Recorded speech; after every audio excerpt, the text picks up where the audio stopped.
Hello there. I was part of the FIFA 20 closed beta for career mode, and I figured I'd make a podcast to share my experiences of it and what you can expect from the latest game.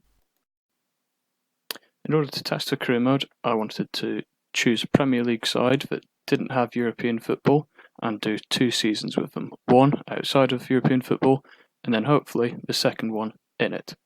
Figured this would be a good length of time to test the career mode, as nothing new's really going to pop up in season 3 or 4. The team I went for originally was West Ham United, but unfortunately there was a bit of an issue with that. When I chose to make Manuel Pellegrini my manager, the manager customization wasn't great. It's not well accustomed to older managers, and I struggled to make him look over the age of 40 or 45. He was a very strange looking man with such youthful features, yet had this bonnet of grey hair which just didn't seem to add up at all. Decided to then pick a new team, which was Everton, and Marco Silva was an ease to make. The representation was very good, and the customization works very well for young managers. There's no issue with that whatsoever. The layout of FIFA 20 is very similar to FIFA 19. There's the odd change here and there as you go through the menus, but nothing major. Pre-season, training and objectives have all stayed the same. The first thing that I noticed was different was the team selection. It was much easier to compare players, and it was a better layout. It was cleaner and easier to use. Second thing I noticed was after I'd transfer listed or loan listed any of my players, I got a message from them all, either asking why. Some of them were pleased to be put on the loan list or to have a different place to play next season. Others weren't happy and wanted to find out why they'd been listed, so I thought that was very good. Scouting players, global transfer network is the same. Youth scouts and scouting is the same. Before going into my first game, the team selection menu had changed slightly. Players were happy or unhappy. For example, Lookman was happy because he'd been put on the loan list. He wanted to get away for a season, get a bit more game time under his belt, so his physical and mental attributes had gone up as a result. Feeney, one of the young right backs, wasn't happy to be put out on loan, so his stats had gone down. In the first pre-season game, Everton played Ajax and won 4-0. And I got a message from Joe Williams, who'd asked to play, and he apologised.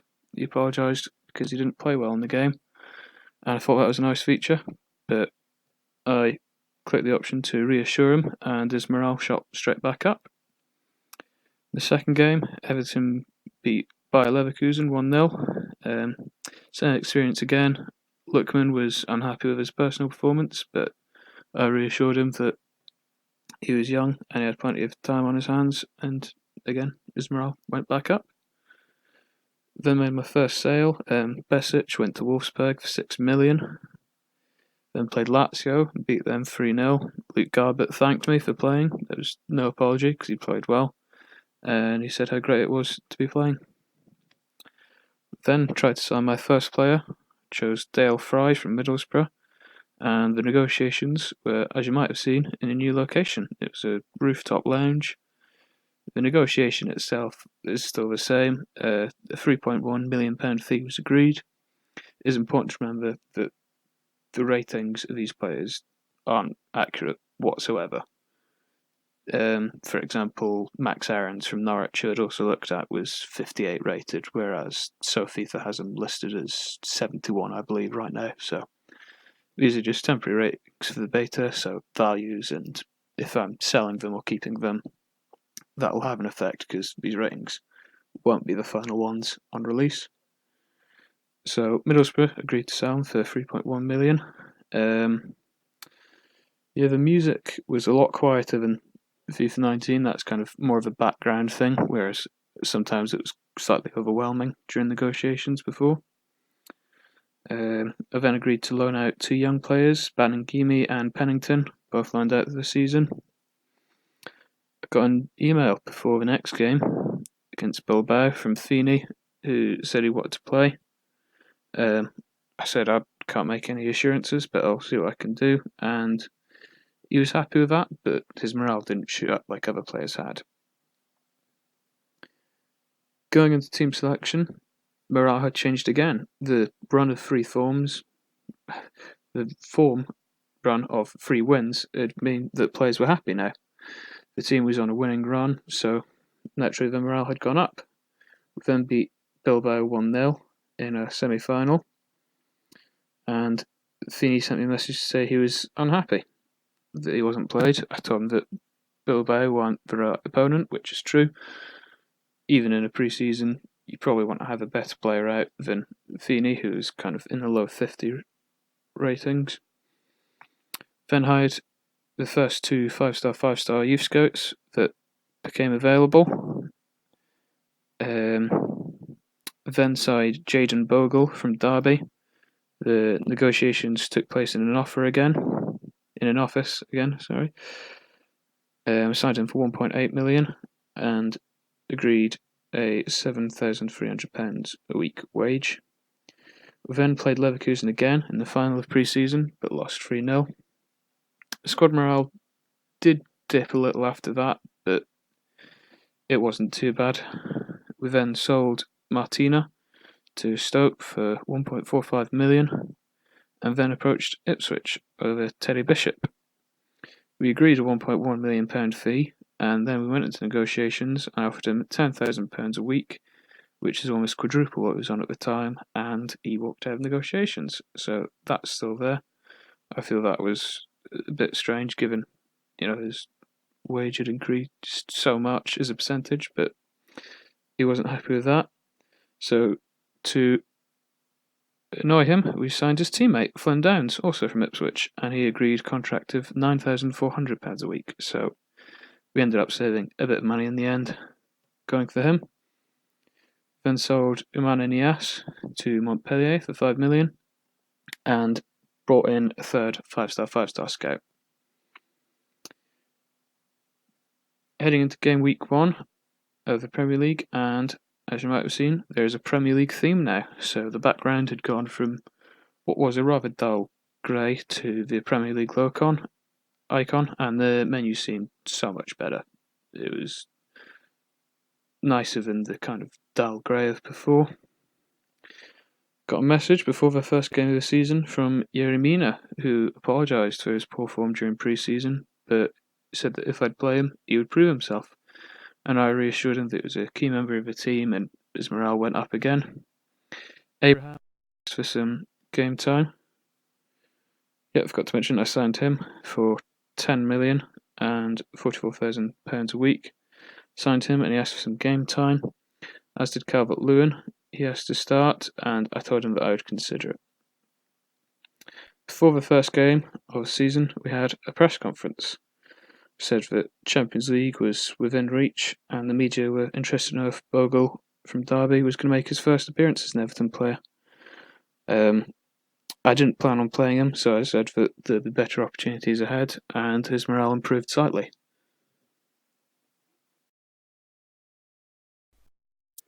The first game of our Premier League season was against newly promoted Sheffield United, and I was in for a bit of a shock because when the players were first coming out, I was greeted by Derek Ray's voice, not Martin Tyler and Alan Smith. It was Derek Ray and Lee Dixon, now doing Premier League coverage as well. The commentary was very good, actually. Wasn't the biggest fan of Derek Ray for the Champions League and Europa League in FIFA 19, but the Premier League one is much better, a lot more options, and the commentary felt more authentic. Sheffield United started the game very well. Biggest difference noted was players are a lot slower on this. Again, another realistic change, but took a bit of getting used to. Was caused a lot of issues by McGoldrick up front and holding the ball up, and it was a very tough game up until just before half time, where O'Connell slid in on Chink Tosun. It was completely unnecessary.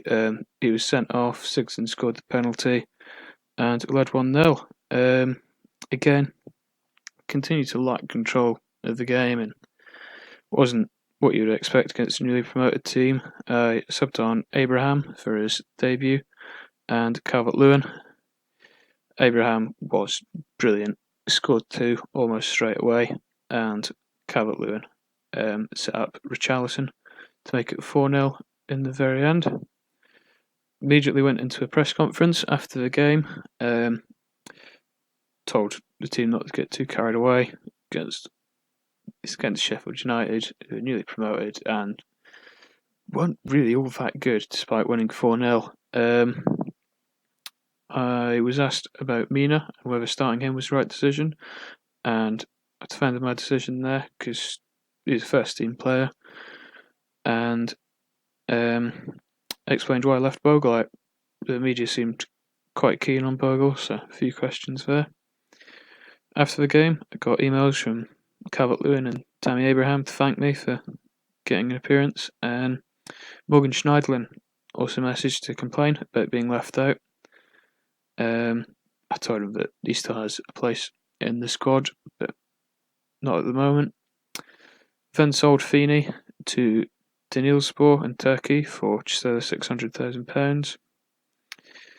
Then, the second game of the season, played Newcastle away, and Martin Tyler was back. So there are 2 different sets of commentators in this FIFA 20.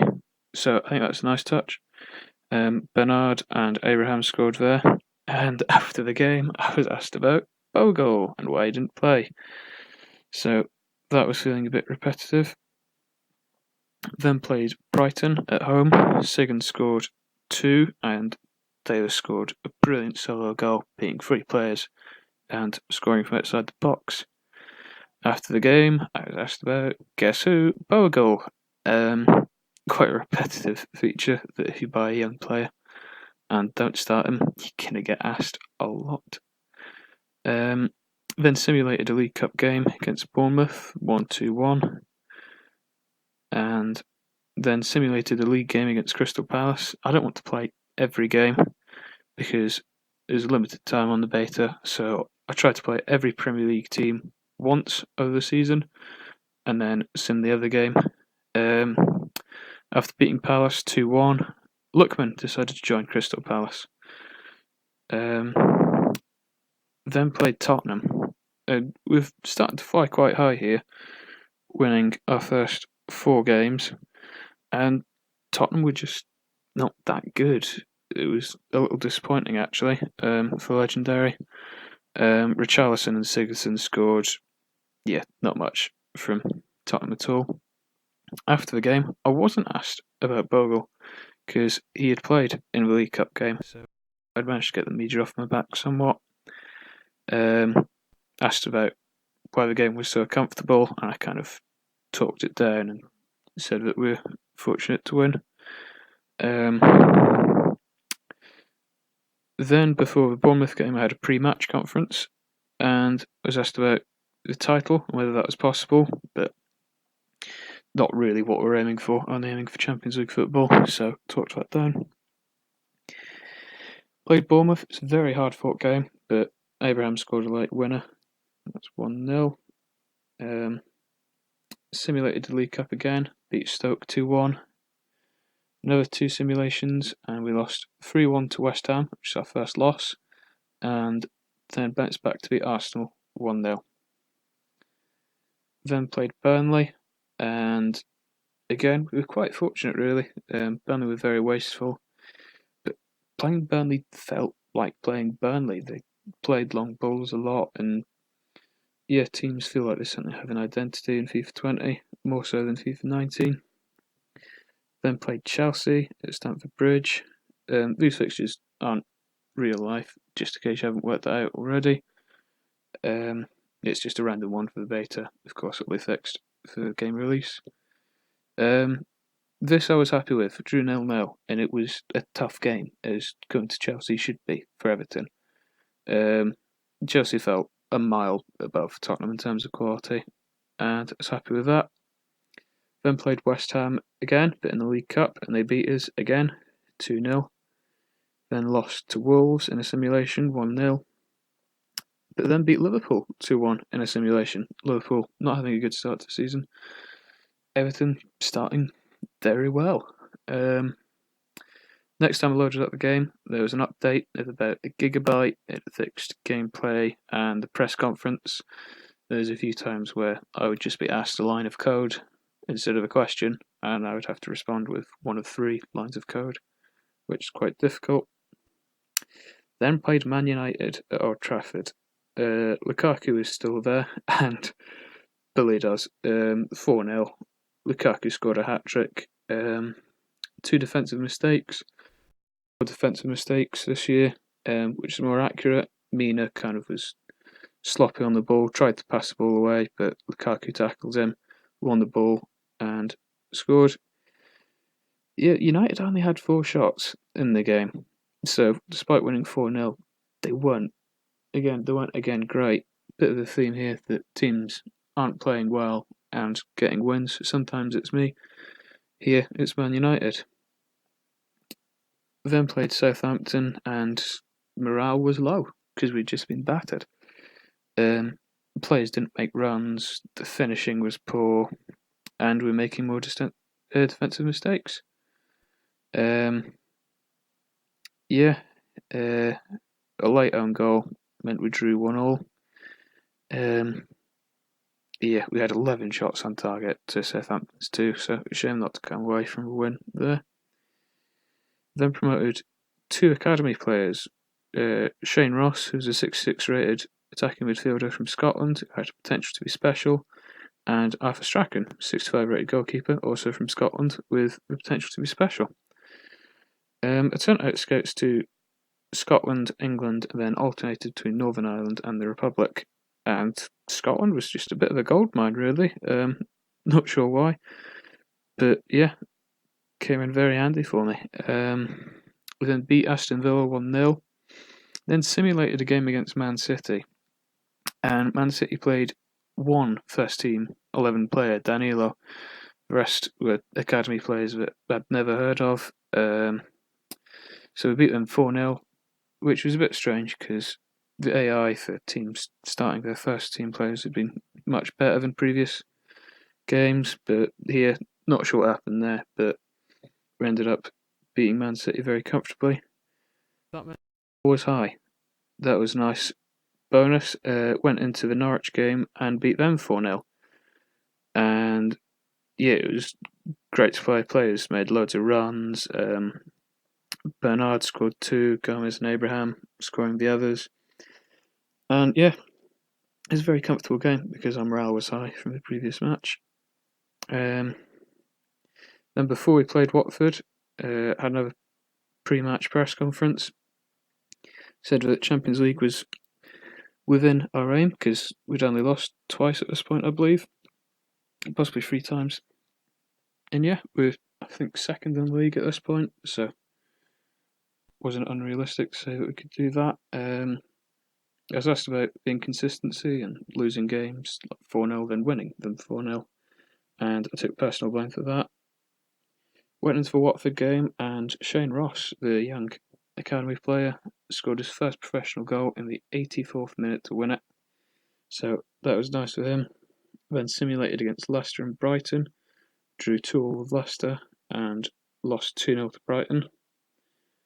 The January transfer window then opened, and we were struggling a bit on the right. Richarlison was only 78 rated, so he wasn't as good to use as he would be come the actual release. So we signed Ousmane Dembele.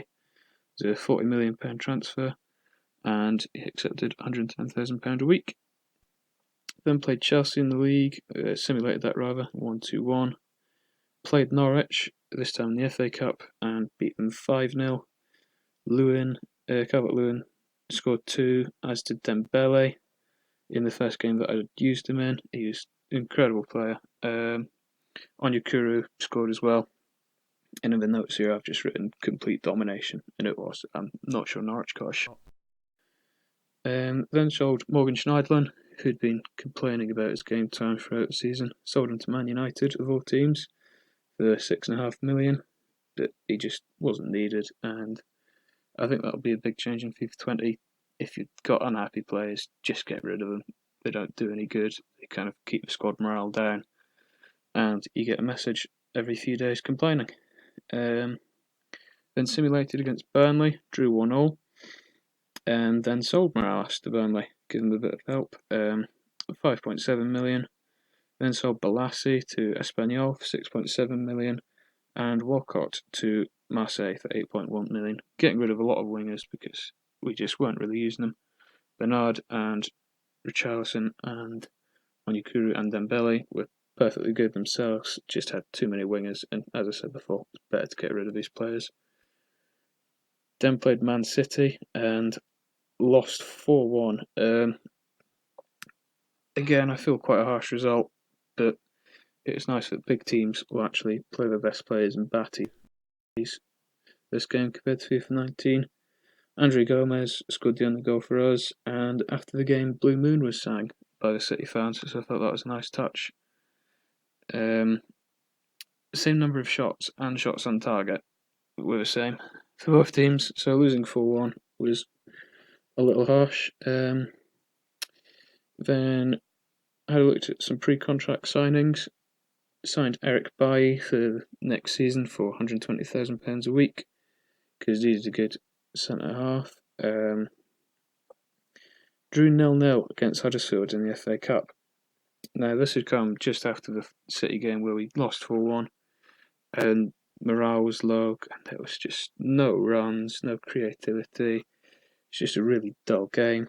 But again, kind of happy with that because that's kind of how football is. If you get beaten so heavily, your next game you're not going to be full of confidence, you're not going to be at your best. Then played against Aston Villa and took them apart. Sigurdsson scored 2, Abraham and Gomez also scored, and Dembele got 3 assists out of that. So definitely turned our form around with that result. Good response to the little slide. Schaltenberg agreed to join Fiorentina next season on a pre-contract, and we responded by bringing in Timo Werner for next season. He agreed £59,000 a week, which I feel is a little strange. A player taking a £20,000 pay cut to move to the Premier League, which doesn't happen often. Then brought in some new youth academy players. Alistair Graham, rated goalkeeper from Scotland. He had an exciting potential. As did Alistair McKeith, 6-1 rated right midfielder, also from Scotland. Ian Scott was 6-1 rated left winger from Scotland again. Exciting prospect. And Brendan Bohan was 62 rated right winger from the Republic of Ireland, and he was an exciting prospect. So a lot of wingers, a lot of Scottish players, all coming through the academy, yet have an English player, which I was getting every single month, so that was slightly odd. Then beat Newcastle 3-0 in a simulation. Played Huddersfield in the FA Cup replay and beat them 3-0 this time.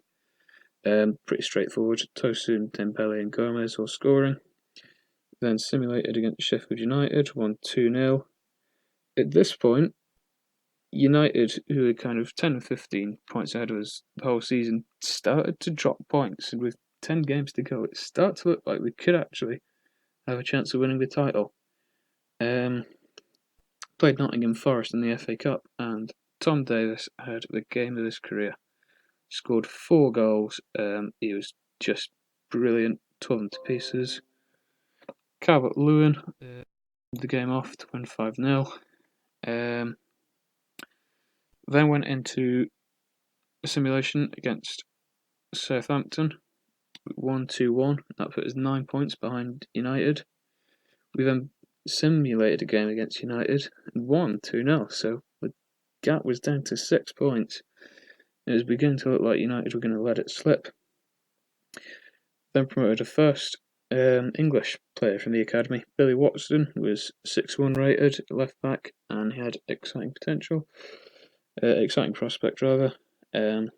Luke Garbett agreed to join Toulouse on a pre-contract before we played Arsenal, and Arsenal stole it really.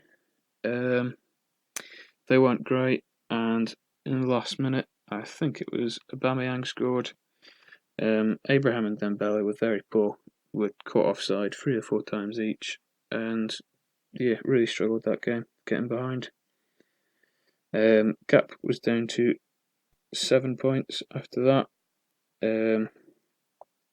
Then played Villa, who scored in the 65th minute to take the lead, and in an act of desperation, put on Sigurdsson, and he scored a hat-trick to send us to Wembley to the semi-finals.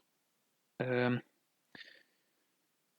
simulated against Watford, won 2-0.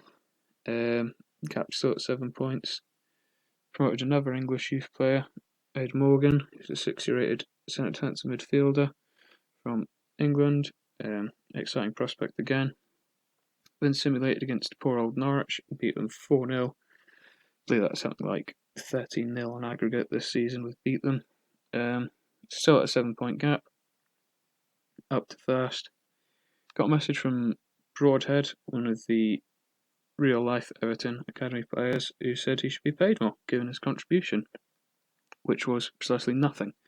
He hadn't played a single minute this season, so that wasn't great. That the AI felt that he was due a pay rise due to how he was played. We tried to sell him, accepted kind of a dozen offers.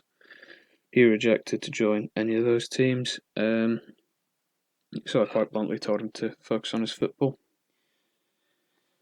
Then played Liverpool, Anfield, very big game. Not long left to go in the season. A win would put us within 5 of United. If they slipped up, very tense game. It felt like the occasion. A rivalry game with so much at stake. Lewin scored a late equaliser to grab us a draw, which isn't the worst result because we weren't really aiming to win. It was just nice to be up there. Kept Liverpool safely in third place. Then played Wolves away from home. Sigurdsson scored, but Wolves had made it very tough and equalised late on. Dembele, though, scoring a winner in injury time to make it 2-1. Gap still at 7 points. United started to come into form just as we had. Then played West Ham, beat them 3-1. West Ham scored first, but in the final half an hour, they just fell to pieces. Tosin, Davis and Calvert-Lewin all scoring, and that confirmed us as a Champions League team for next season. So that was nice, although after the game I was asked why we hadn't been able to secure it and if we'd be able to do it at a future point, which we'd already done, so it was a little frustrating and a problem that EA are going to have to fix before release. Then it scouted Denmark at this point and promoted Jonas Magnusson, a 60-rated left midfielder who was an exciting prospect, and Tobias Clausen, who's a 64-rated attacking midfielder, again, exciting prospect. Then simulated against Tottenham. We needed to win to be alive in the title, and we didn't. We lost 2-0 to Tottenham, and we confirmed our place in second. Last 3 games of the season, beat Leicester 3-0. It was really comfortable. The game was made by Sandro, our kind of 4th choice striker, who you haven't heard me mention before, because he's on loan at Real Valladolid, but decided to appear in the game and in his full kit, just on the centre circle, doing nothing. So not that surprising that we won 3-0, considering we had 12 players on the pitch. Richarlison, Calvert-Lewin and Davis scored in that game. It was pretty easy, but again, with 12 players, that's what you expect. Then beat Bournemouth 3-0 in a simulation, and then in our final game of the season played Crystal Palace and won 4-1. Gomez scored, as did Scott, our Youth Academy winger, and Ross got 2, our Youth Academy attacking midfielder. So it was nice to give youth an option late on, and they repaid me. We then went into the FA Cup final, looking to get a bit of revenge on Man United, who were going for the treble at this point. Again, Lukaku is just brilliant. Very overpowered, I feel. Beat two players and smashed it in from 35 yards to give them the lead, and wasn't looking like we were going to get anything. In the 80th minute, I subbed on Scott, the winger from the youth academy, who'd scored in the final day of the season. Thought if I can get him in behind and get across to Tosun, we can get a goal. That's exactly what we did. We crossed it. Tosun headed it. It was saved, and then Scott ran in and finished the rebound. So, an academy player scoring in the FA Cup final sent it to extra time. Dembele was played in almost straight from kick-off in extra time and finished it beyond De Gea. And United didn't really offer too much after that. They seemed a bit stunned and won 2-0. So a very good season with Everton, coming second and winning the FA Cup. United lost to Barcelona in the Champions League final 2-1. Wolves lost the Europa League final. They played Lyon, and just to round things up, Tottenham won the League Cup, beating Burnley 2-1. On to season 2 now, and we've been given a budget of about £140 million, and the board is telling us that they wanted us to win the title, get to a semi-final of the Champions League, and reach a final of the FA Cup again. So a lot of work on our hands, so time to spend some money. Eric Bailly and Timo Werner had arrived on pre-contracts, then signed Zaha from Crystal Palace for £35.5 million. Again, accepted £84,000 a week, which I feel is quite low for Zaha, only taking a very slight pay rise. The right back, Husai, was playing for Villarreal at this point, activated his release clause at £28.3 million. He accepted £80,000 a week, again, quite close to Zaha's wage, which you feel probably wouldn't happen in real life. Pre-season, beat Real Betis 2-1, Inter Milan 3-2, sold Jonjo Kenny to Marseille for £4.1 million. He'd been on loan last season, as had Sandro, apart from his one game against Leicester, I think it was, where he decided to play. I sold him to Bologna for £10.7 million. Not sure if he'll come back for season 2 at any point randomly. We'll see. Beat Sevilla 4-0 and then lost to Montpellier 1-0 in the semi-final. Sold Joe Williams to Bordeaux for £2.7 million, just trying to get rid of the players who aren't going to play Champions League football this year. We've got to have quality players everywhere. Signed Lucas Hernandez from Bayern Munich, £55 million, contract to £91,000 a week. Then a lot of players left. Billy Watson on loan to Vitesse. He was our youth academy player. Lookman went to Hoffenheim. Jonas Mogensen went to Sheffield Wednesday. These are loan deals. Sold Tosun to Wolves for £18.2 million with Calvert-Lewin, Abraham and Werner. There was just no place for Tosun anymore. Loaned out Dale Fry to Porto. Community Shield lost 1-0 to Man United, just simulated that. Then loaned out Flynn Downs to Basel. First game of the season, played against Tottenham. We're at home. Tottenham were unlucky. It was a harsh result on them. Second half, scored 3 times. Dembele, Gomez and Werner. Another player going out, Ed Morgan to Swansea. Matthew Pennington was sold to Cardiff for just over £1 million. Another few simulations here. Drew 2-2 against Leicester. Lost 2-0 to Chelsea. So having a bit of a slide here. Not playing too well at the start of the season when so much is expected of us. Sold Bernard to Galatasaray. We just weren't going to use him this season, and he's just too small. Didn't have the physicality, and it was just a bit of a waste of space, really. Got rid of him. Got rid of Benny Baninjami as well to Lanús, 3.2 million. Then simulated against Huddersfield in the League Cup, won 3-1. Then played Brighton, lost 2-1 away from home, and then I'm afraid to announce the game broke.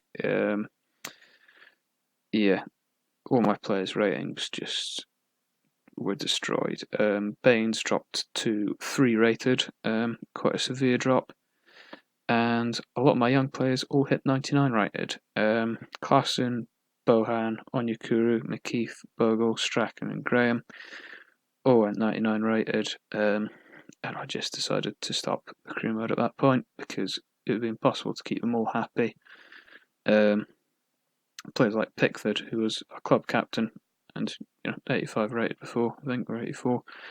And he was now our third choice because we had two 17-year-old goalkeepers who were 99 rated. So decided to end it there. So a bit of a shame. I'd seen on Facebook a couple of other people who'd had this issue. They just simulated a couple of the future and complained that the youth academy players had just shut up. That wasn't what had happened. The game had just broke. Not sure if this is the dynamic potential feature just not working as well as it should. But no, it wasn't what the user was suggesting, that academy players were just broken and they just fired up. It's a bug.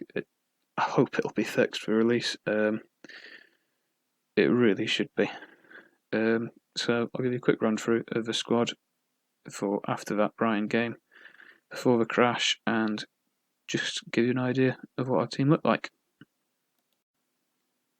Okay, so here's our squad at the end of that season and a bit with Everton. Goalkeepers, we had Strachan, who's a youth academy player, 18 years old, 72 rated. Jordan Pickford, first team goalkeeper, 26 years old, 84 rated. Jonas Lössl, 31 years old, 76 rated. Graham, another youth academy goalkeeper, was 18 and 66 rated. On to left backs, got Watson, again, youth academy, 18 years old, 63 rated. Luca Digne, 27 and 80 rated. Leighton Baines, 35 years old, he was 76 rated. And Hernandez, 24 years old and 84 rated. Centre backs now, Eric Bailly, 26 years old, 84 rated. Keane, 27, 81 rated. Fry is 23, 71 rated. Holgate, 23, 78 rated. And Mina, 25 years old and 80 rated. Right backs, Bogle, 20 years old, 74 rated. Coleman, 31, 79 rated. And Husai, 26, 82 rated. Defensive midfielders, Gay, 30 years old and 82 rated. Morgan, 17, 66 rated. And James McCarthy, 78 rated at 29 years old. Left midfielders, Lookman, 22 years old, 75 rated. Mogensen, Youth Academy, 17, 62 rated. Richarlison, 23 years old and 79 rated. Onyekuru, 23, 77 rated. Centre midfielders now, Davis, 79 rated, 22 years old. Downs, 69 rated, 21 years old. And Gomez, 82 rated, 27 years old. Attacking midfielders, we had Ross, who's our academy player, 75 rated and 18 years old. Sigurdsson, 81 rated, 30 years old. And Klassen, the Danish youth academy player, 64 at 16 years old. Right mid is McKeith, who's 16 and 63 rated. Left wing, and our hero in the FA Cup final, Scott, 18 years old, 72 rated. Right wing is Dembele, 23 years old, 85 rated, probably the best player I used. Bohan, another academy player, 16, 69 rated. Centre forward, Zaha, 27, 83. Our three strikers are Abraham, 22 years old and 76 rated, Calvert-Lewin, 23 and 77 rated, and finally Timo Werner, 85 rated at 24 years old. So that's it. That's the end of the podcast. Just thought I'd give you my experience of doing a career mode on the FIFA 20 beta. Thanks for listening.